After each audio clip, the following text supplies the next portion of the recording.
2020 दिसंबर, वो टाइम जब मैंने ऑप्शन बाइंग के बारे में सीखा और मैंने प्लान बनाया कैसे मैं अपने 50,000 के कैपिटल को एक साल के अंदर 5 लाख में कन्वर्ट कर दूंगा। ये रहे मेरे ऑप्शन बाइंग के नोट्स, आप देख सकते हो 2020 के नोट्स हैं जहां पर कॉल पुट्स के बारे में लिखा हुआ है। ये नोट्स बनाने के बाद मैं लग गया इस मिशन को कंप्लीट करने। अब 2020 दिसंबर से लेकर 2021 दिसंबर तक इस पूरे साल में मैंने इस 50,000 की कैपिटल को पहले किया 80,000 के आसपास, 80,000 से आया 70,000, 70,000 से फिर वापस आया 40,000 और साल के एंड में आते आते ये कैपिटल अपना खत्म हुआ 60,000 के आसपास। ऑल दो मैं पूरे साल में प्रॉफिटेबल था, बट जो मैंने एक्सपेक्टेशंस लगाई थी ऑप्शन बाइंग से और जो रियलिटी थी उसमें बहुत ही बड़ा फर्क दिख रहा था मुझे। मैं समझ चुका था कि जो सपना मैं लेकर गया था कि ऑप्शन बाइंग में अपनी कैपिटल को डबल करूंगा, वो रियलिटी में तो एग्जिस्ट नहीं करता है over the long period of time. आज की वीडियो में आपको बताने वाला हूं कि क्यों मैंने ऑप्शन बाइंग छोड़ी, क्यों मैं फॉरेक्स मार्केट पे टोटली शिफ्ट हो चुका हूं, क्या आपको छोड़नी चाहिए, आपको क्या करना चाहिए। वीडियो स्टार्ट करने से पहले एक डिस्क्लेमर,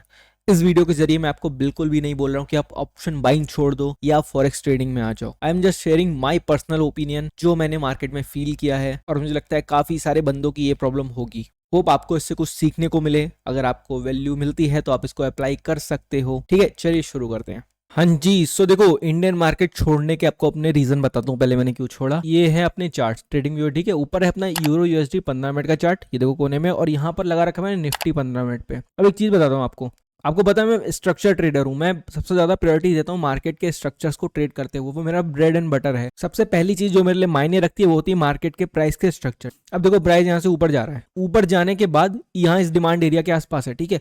अब मुझे यहाँ से बाइंग करनी है तो मैं आराम से यहाँ से बाइंग की ट्रेड ले सकता हूँ, ठीक है। लोअर लो बना रहा है प्राइस यहाँ पर। अब जब स्ट्रक्चर यहाँ से बुलिश होगा मैं आराम से बाइंग की ट्रेड ले सकता हूँ। आपको आगे बढ़ा के बताता हूँ। देखो प्राइस आगे बढ़ रहा है, ये देखो स्ट्रक्चर चेंज करा प्राइस ने, यहाँ पे इस जगह पे अपना स्ट्रक्चर चेंज करा। अब देखो प्राइस यहाँ से ऊपर गया, फिर डिमांड के पास आके लिक्विडिटी बना के फिर ऊपर गया, फिर देखो ऊपर जाने के बाद यहाँ लिक्विडिटी बनाई, फिर यहाँ से ऊपर चला गया। अब देखो ये स्ट्रक्चर ऐसे ही कंटिन्यू होता रहेगा इसमें, ठीक है। देखो फिर स्ट्रक्चर ऊपर जा रहा है, अब यहाँ लिक्विडिटी बन रही, फिर नीचे आएगा, थोड़ा नीचे आया, देखो फिर यहाँ से कंटिन्यू कर दिया, फिर इसकी लिक्विडिटी लेके, मतलब अपने लोअर लोस को रिस्पेक्ट कर रहा है, प्राइस ऊपर जा रहा है, ठीक है। और यही सेम चीज अगर आप इसमें देखोगे निफ्टी में, अब देखो निफ्टी में क्या है, 15 मिनट का चार्ट है दोनों में। अब यहाँ पर देखना क्या होगा, यहाँ स्ट्रक्चर ही फॉलो नहीं होगा, प्राइस ऊपर ही ऊपर भागता जाएगा, गैप अप डाउन देता रहेगा, ठीक है। अब देखो इसको आगे बढ़ाते हैं, ये गैप अप हुआ। अब चलो यहाँ मुझे स्ट्रक्चर मिल गया, मैंने सोचा कि चलो ये अपना डिमांड एरिया, यहाँ पर प्राइस आएगा, इस जगह से बाइंग करूंगा मैं तुम्हारा, ठीक है। अब देखना इसको बैठा हूँ मैं लेके, प्राइस आया यहाँ पर। अब यहाँ पर आया कब, देखो ये देखना इसकी हरकत, मार्केट क्लोजिंग के पास यहाँ पर आया। जो डे ट्रेडर है उनका तो काम ही खत्म हो गया, जो स्ट्रक्चर पे डे ट्रेड करते हैं उनको यहाँ डिमांड मिली, प्राइस आया, अब 3 बजे के आसपास यहाँ आ रहा है।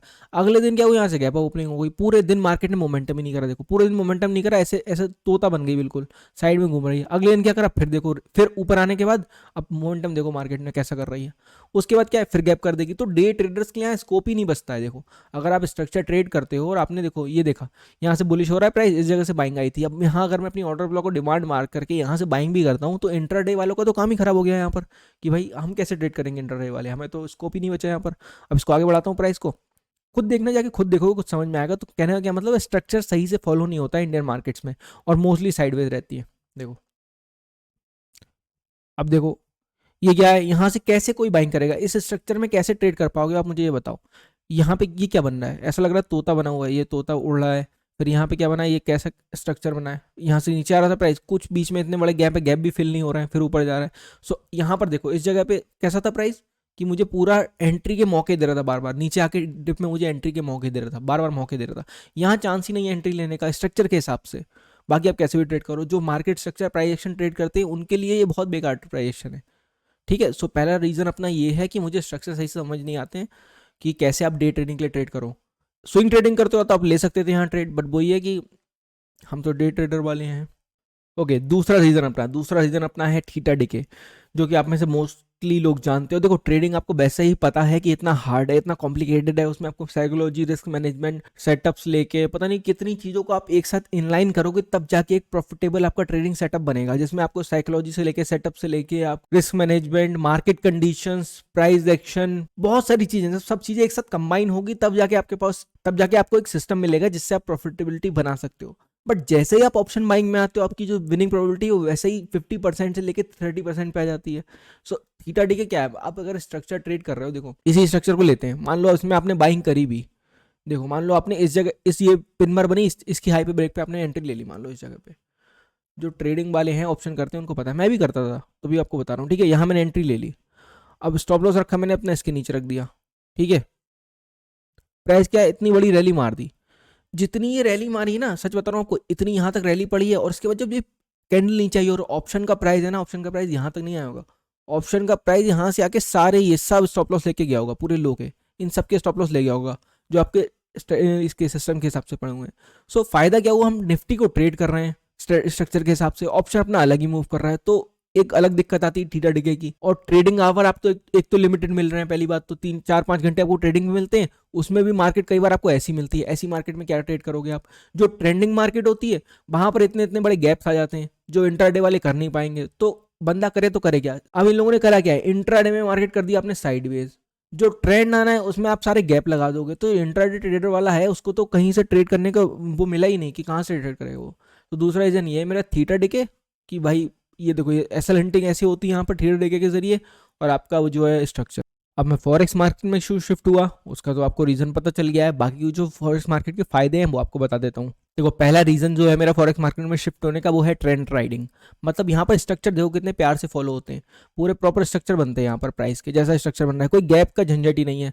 तो पहली बात ये, अगर मैं स्विंग ट्रेडिंग भी करता हूँ तो मैं अपने एसएल्स को ट्रेल, मेजर जो स्विंग्स होते हैं मेजर स्विंग्स पे ट्रेल कर सकता हूँ, कि अपना ट्रेल करके मैं लंबा ट्रेड अगर मैंने फाइंड करा कोई डेली आवरली या वीकली टाइम फ्रेम पे, तो मैं उसको लंबा राइड कर सकता हूँ मेजर स्विंग्स पे ट्रेल करके, ठीक है। तो एक ये फायदा है यहाँ पर आपको कि आपको ट्रेंड को राइड कर सकते हो अच्छी तरीके से। दूसरा ट्रेडिंग फीस, ऑप्शन में आपको पहले तो 20 40 रुपए तो एक लॉट पे लगी जाते हैं, उसके बाद आपको गवर्नमेंट के अलग अलग टैक्स लगते हैं, तो यहाँ पर टैक्स बहुत ज्यादा है। बस फॉरेक्स मार्केट में आपको क्या है, या तो आपको स्प्रेड देना पड़ेगा, स्प्रेड होता है आपका 0.01 पिप का स्प्रेड होता है वहां पर, ठीक है। तो एक लॉट अगर आप ट्रेड करोगे तो $6 7 के आसपास आपको स्प्रेड लगता है, तो वहां पर जो कमीशन होता है आपका ब्रोकरेज वो बहुत ही ज्यादा कम होता है। एक अपना फ्लेक्सिबल टाइमिंग, कि आप 12 बजे ट्रेड कर सकते हो लंदन सेशन, आप शाम को ट्रेड कर सकते हो, और सुबह आप 4 5 बजे उठ के भी ट्रेड कर सकते हो, और आपको एशियन सेशन ट्रेड करना है तो आपको 3 3 बढ़िया टाइम फ्रेम मिलते हैं कि आप अपने लाइफ के अकॉर्डिंग, मतलब जैसे आपको सूट करता है वैसे ट्रेड कर सकते हो। ओवरनाइट मार्जिन मिलता है, ऑप्शन क्यों ट्रेड करते हो, मार्जिन के चक्कर में ट्रेड करते हो कि आपको कम पैसे में ज़्यादा मार्जिन मिलता है, बट यहाँ आपको मार्जिन मिल रहा है वो ओवरनाइट मार्जिन मिल रहा है, आगे तक होल्ड करो उसको। बट इतनी सारी अच्छी चीज़ होने के बाद दिक्कत ये है कि अपने यहाँ ये चीज मार्केट जो है रेगुलेटेड नहीं है, तो आपके पास कोई अथॉरिटी नहीं है कि अगर आपको पैसे मरते हैं तो आप किसी भी कंप्लेन कर सकते, आप आरबीआई पे कंप्लेन नहीं कर सकते क्योंकि आप कोई अथॉरिटी है ही नहीं यहाँ पर। तो दिक्कत ये है, उसके लिए क्या करना पड़ता है आपको, जो रेपुटेटेड और जो जो रेपुटेटेड ब्रोकर हैं फॉरेन के उनके साथ ट्रेड करना पड़ता है, प्रॉप फर्म के साथ ट्रेड करना पड़ता है, तो ये थोड़ा ड्रॉबैक है इंडिया में ट्रेड करने का। बट ओवर द ऑल अगर आपको ट्रेडिंग ही करनी है तो उसके लिए मुझे एक बेटर प्रोडक्ट लगता है फॉरेक्स मार्केट ट्रेड करने को। सो अगेन इस वीडियो के जरिए मेरा ये बताने का मतलब नहीं कि आप फॉरेक्स मार्केट में आ जाओ या आप इंडियन मार्केट छोड़ दो, आपको जो ट्रेड करना है करो, आप वहाँ पर ऑप्शन सेलिंग करो सबसे बढ़िया, इंडियन मार्केट में करो ऑप्शन सेलिंग, और वैसे ट्रेड करना फॉरेक्स में कर लो, या आपको ऑप्शन बाइंग जस्टी तो ऑप्शन बाइंग करो। मेरा मोटिव ये नहीं कि आपको इस मार्केट में लाना, मेरा मोटिव ये है कि आपको ऑप्शन बताना कि हाँ ये ऑप्शंस भी हैं, अगर आपको सूट करता है तो आप करो, नहीं करता है तो मत करो। तो आई होप आपको वीडियो पसंद आई हो, कुछ आपको सीखने को मिला हो, तो आप चैनल को लाइक शेयर सब्सक्राइब कर लेना। हम मिलते हैं नेक्स्ट वीडियो में, बाय बाय।